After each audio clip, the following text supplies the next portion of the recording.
আদিম মানুষরা কিভাবে চাকা তৈরি করেছিল সে কথা জানব। আদিম মানুষেরা নিজেরাই নানা ধরনের মালপত্র বহন করত।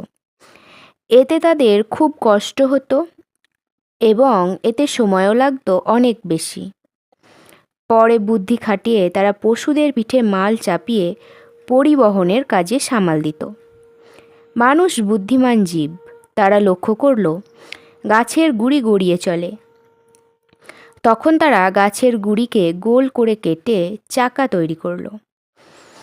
আগুনের পর এক অবিস্মরণীয় আবিষ্কার হলো চাকা। চাকার ওপর কাঠ জুড়ে দিয়ে তারা এক ধরনের নতুন গাড়িও তৈরি করলো। সেই গাড়িকে টেনে নিয়ে যাওয়ার জন্য ঘোড়া, গরু, গাধা প্রভৃতি গৃহপালিত পশুকে মানুষ ব্যবহার করতে শুরু করলো। এই ধরনের গাড়িতে জায়গা বেশি হওয়ায় জিনিসপত্রও বেশি ধরত।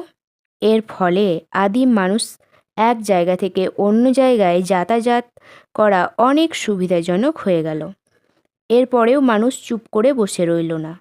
কেবলমাত্র স্থলের গাড়ি নয়, জলেও যানবাহনের সাহায্যে নদী ও জলাশয় পারাপার করার চেষ্টা করতে লাগলো। মানুষ দেখেছিল গাছের ডাল ও কাঠ জলে ভেসে যায়। সেই ভাবনা থেকে লতাপাতা দিয়ে কয়েকটি কাঠকে একসঙ্গে বেঁধে তৈরি করলো এক ধরনের যানবাহন, যার নাম ভেলা। এই ভেলাতে চেপে মানুষ জলপথে যাতায়াত করত।